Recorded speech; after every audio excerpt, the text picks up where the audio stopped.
పవన్ కళ్యాణ్ గారు మరి రాష్ట్రంలో ఓటు చీలకూడదని చంద్రబాబు నాయుడు గారు పవన్ కళ్యాణ్ గారి యొక్క ప్రయాణంలో రాష్ట్ర ప్రజలందరూ కూడా ఓటు చీలకూడదని ఒక ఆలోచనతో ఈరోజు కూటమిని భారీ మెజార్టీ సుమారు 130 సీట్లు పైచీలకు ఇప్పటి వరకు 6వ రౌండ్ 7వ రౌండ్ నడుస్తుంది. ముందుకు పరిగెట్టుకుంటా పోతా ఉంది కూటమి. జగన్మోహన్ రెడ్డి లండన్ నుంచి ఎందుకు వచ్చానా అని చెప్పి ఆయన ఆలోచించుకుంటా ఉన్నాడు.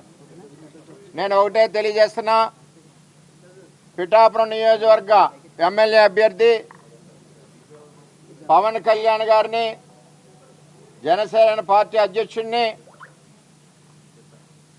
భారీ మెజార్టీ అంటే 5 రౌండ్లు అయినాయి. 6వ రౌండ్ సర్టిఫై చేస్తున్నారు. 24,930 ఓట్లు మెజార్టీ. అది గబ్బర్ సింగ్ అంటే ఆ విధంగా ఎలక్షన్ అయింది. ఇది 70-80కు పోయిన ఆశ్చర్యపోక్కర్లేదు. ఎక్కడ పోతుందో తెలియట్లేదు. భయోమని పోతా ఉంది. ఎక్కడికెక్కడ ఏ రౌండ్ చూసినా 2,000, 3,000, 4,000, 5,000 ఆ విధంగా పరిగెడతా ఉంది. ఇంకా సొంత గ్రామాలు ఉన్నాయి, ఇంకా ఎక్కువ మెజార్టీ వస్తుంది. అసలు పవన్ కళ్యాణ్ దెబ్బ ఏంటో పిఠాపురాన్ని జగన్మోహన్ రెడ్డి చెంప చెల్లుమనిలా చూపించాం. మద్యం పోసాడు, ఓటికి 3,000 నుంచి 5,000 ఇచ్చాడు. మరి వచ్చి ఇక్కడ అభ్యర్థి చేత గ్లిజరిన్ పెట్టి ఏడిపించి చుట్టూ తిప్పాడు. ఈయన నవ్వుకుంటా ఎన్ని కుయ్యెక్తులు వేసినా ఎన్ని కుట్రలు చేసినా కూటమి అభ్యర్థి పవన్ కళ్యాణ్ గారిని ఈరోజు భారీ మెజార్టీతో మేము పిఠాపురంలో Telugu Desam party, Janasena party, BJP party మరి గెలిపించి ఈవేళ అత్తారింటికి పంపిస్తున్నాం. ఆయన సినిమా స్టైల్లో చెప్తున్నా, అత్తారింటికి దారేదంటే అమరావతి అసెంబ్లీ.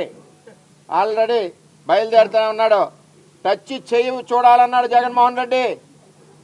రా దమ్ముంటే నీవు పులివెందుల్లోనే నువ్వు 4,000తో ఉన్నావు, 5,000తోటో. అంచేత ఎట్టి పరిస్థితుల్లోనూ కూడా మరి జనసేన పార్టీ అధ్యక్షులు పవన్ కళ్యాణ్ గారు పిఠాపురంలో 70-80 వేలు పైచీలకు 1,00,000 వరకు మెజార్టీతో వస్తారని, మరి ఈరోజు ఏదైతే కూటమి ఉందో అధికారంలో ఉంటుందని, సుమారు 160-170 సీట్లు వస్తాయని, జగన్మోహన్ రెడ్డికి తెలుగుదేశం కండ వేయడానికి సిద్ధంగా ఉన్నాం, పార్టీలోకి వస్తాయని చెప్పి తెలియజేస్తున్నాం.